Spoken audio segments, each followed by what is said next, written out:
Olá, boa tarde. Nós estamos de volta com notícias do Brasil e do mundo desta terça-feira. Eu começo essa edição com as manchetes dos sites dos principais jornais do país. Na Folha de São Paulo, a entrega das Americanas é afetada após 3 ataques de hacker. Clientes reclamam nas redes sociais da falta de confirmação de compra. E agora o Estadão. O Senado russo aprova envio de tropas à Ucrânia, mas Putin diz que intervenção não é imediata. Líder russo diz que acordo de paz de Minsk entre rebeldes e governo ucraniano está morto e saída para a crise envolvendo Kiev é abrir mão de entrada na OTAN. E no Valor Econômico, o governo sinaliza que poderá autorizar a utilização dos saldos do FGTS para pagamento de dívidas. O ministro da Economia comentou que o cidadão pode estar devendo no banco ao mesmo tempo em que tem dinheiro parado no fundo e questionou por que não autorizar o saque. E, por fim, o Globo, tragédia em Petrópolis. Em 8º dia de buscas, mortes chegam a 183. Região Alto da Serra concentra mais vítimas. Equipes do Corpo de Bombeiros do Rio e de outros estados continuam trabalhando em ao menos 14 áreas críticas da cidade. Número de desaparecidos caiu para 85. E olha só, a confiança do consumidor cresceu em janeiro e atingiu o maior nível desde agosto. O índice de confiança do consumidor, medido pela Fundação Getúlio Vargas, cresceu quase 3 pontos na passagem de janeiro para fevereiro deste ano. Com o resultado, o indicador chegou a 77 pontos em uma escala de 0 a 200, o maior nível desde agosto do ano passado. A alta da taxa foi puxada principalmente pelo índice de expectativas, que mede a confiança dos consumidores em relação ao futuro, que subiu 3,8 pontos. O índice da situação atual, que mede a confiança do presente, também subiu e chegou a 67,6 pontos. Apesar da alta, este indicador ainda está em patamar muito baixo em termos históricos. Segundo a Fundação Getúlio Vargas, o resultado positivo pode ter sido influenciado pelo Auxílio Brasil nas faixas de renda mais baixas, perspectivas mais favoráveis sobre o mercado de trabalho e situação econômica que voltaram a ficar mais otimistas. Apesar do resultado, é preciso ter cautela, já que o nível ainda é baixo em termos históricos.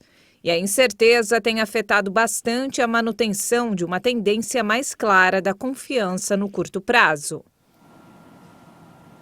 A Comissão de Assuntos Econômicos do Senado aprovou hoje o projeto que regulamenta as transações financeiras feitas com criptomoedas ou moedas digitais no Brasil.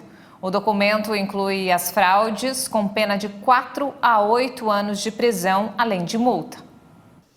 A proposta foi aprovada por 14 votos a favor e nenhum contrário e segue direto para a tramitação na Câmara dos Deputados, a não ser que seja apresentado o requerimento com a assinatura de 9 senadores pedindo a votação em plenário. O texto vem sendo chamado como marco regulatório das criptomoedas, embora ainda necessite de ato do Poder Executivo para estabelecer algumas das principais diretrizes. O documento avança em 2 frentes. Em uma delas, estabelece que os operadores de ativos virtuais também estão incluídos na legislação de crimes contra o sistema financeiro. Estarão sujeitos apenas os autores que fraudarem fiscalização ou apresentarem documentos falsos, com pena de prisão de 1 a 5 anos, além de multa. O projeto também altera o Código Penal brasileiro para incluir o crime de fraudes com criptomoedas, que terão pena de prisão de 4 a 8 anos de prisão.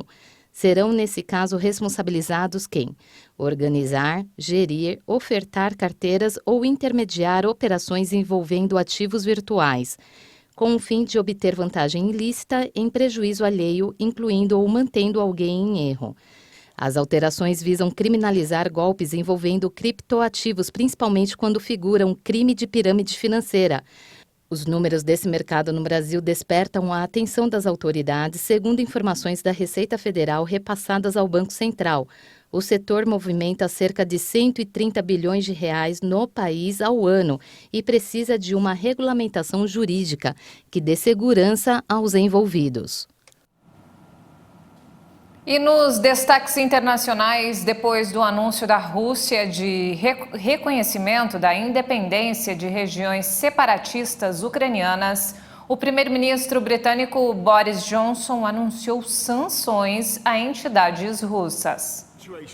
Johnson considerou que as medidas são um pretexto para uma ofensiva em grande escala e anunciou uma rodada de sanções. This is the first tranche. Esta é a primeira parcela, a primeira barragem do que estamos preparados para fazer. Vamos impor mais sanções quando estiverem prontas para serem implementadas junto dos Estados Unidos e da União Europeia, caso a situação vá além. 5 bancos russos foram afetados e 3 pessoas sancionadas vão ter os ativos congelados no Reino Unido.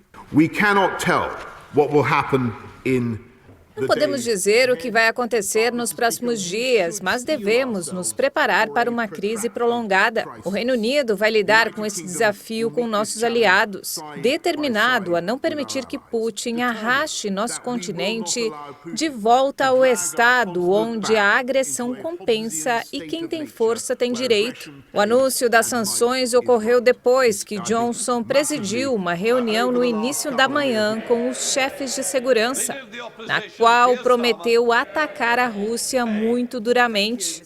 O presidente russo reconheceu a independência das regiões separatistas ucranianas, o que desencadeou reações de líderes de diversas partes do mundo. E após o agravamento da crise nas ruas de Kiev e Moscou, os moradores temem uma guerra. A cada dia, novas ações aumentam a crise entre Rússia e Ucrânia. Os russos expressaram suas opiniões nas ruas de Moscou. A Rússia não tinha escolha, nós temos que ajudá-los. Não podemos deixá-los sozinhos nessa situação, entre 2 incêndios. Alguém tinha que fazer isso e eles não podiam contar com a Ucrânia. De uma perspectiva global, talvez seja certo, mas em termos de economia, devemos limpar a bagunça em nosso próprio país primeiro, para os cidadãos russos. Já em Kiev, muitos ucranianos temem a escalada da guerra e acreditam que a Rússia não deveria interferir nos assuntos internos da Ucrânia. Estou muito chocado porque tenho muitos membros da família no leste. É meu 8º ano morando em Kiev, então esta é a notícia mais assustadora depois de 8 anos. É muito assustador, é realmente assustador que o número de tropas esteja aumentando por lá. O presidente russo Vladimir Putin ordenou que seu exército entre nos territórios separatistas no leste da Ucrânia, após ter reconhecido sua independência. A ação desafia os apelos por uma desescalada e vários países ocidentais se reúnem para impor sanções contra a Rússia, na tentativa de evitar a invasão da Ucrânia e uma possível guerra. E ainda falando sobre o assunto, o chanceler da Alemanha, Olaf Scholz, anunciou hoje que tomou medidas para interromper o processo de certificação da principal obra de infraestrutura energética do país, que transportaria gás natural da Rússia. A suspensão da liderança do principal gasoduto com a Rússia é uma represália às ações depois de Vladimir Putin autorizar tropas russas a entrarem em território ucraniano, nas regiões de Donetsk e Lugansk, recém-reconhecidas pelo Kremlin como estados independentes. O chanceler alemão Olaf Scholz declarou em Berlim que seu governo estava tomando a medida em resposta às ações russas na Ucrânia. Die Lage ist heute eine grundlegend andere. Isso pode soar um pouco técnico, mas é uma etapa administrativa necessária para que não haja certificação do gasoduto e, sem essa certificação, o Nord Stream 2 não pode começar a operar, declarou Olaf Scholz. Nord Stream 2 ja nicht in Betrieb gehen. A decisão alemã sobre o gasoduto, principal alvo de críticas dos Estados Unidos e aliados europeus à Alemanha pela Rússia, é a primeira medida mais decisiva de Berlim contra Moscou, enquanto autoridades da Europa discutem outras formas de pressionar o Kremlin. A Ucrânia saudou a decisão da Alemanha de suspender a certificação do gasoduto como uma questão moral, escreveu o ministro das Relações Exteriores ucraniano Dmytro Kuleba. Este é um passo moral, politicamente e praticamente correto nas circunstâncias atuais. A verdadeira liderança significa decisões difíceis, em tempos difíceis. O movimento da Alemanha prova exatamente isso, tuitou Kuleba. E não temos mais tempo, essa edição fica por aqui. Mais informações daqui a pouco, às 6h30 da tarde, com Maria Alice Dias. Obrigada pela companhia.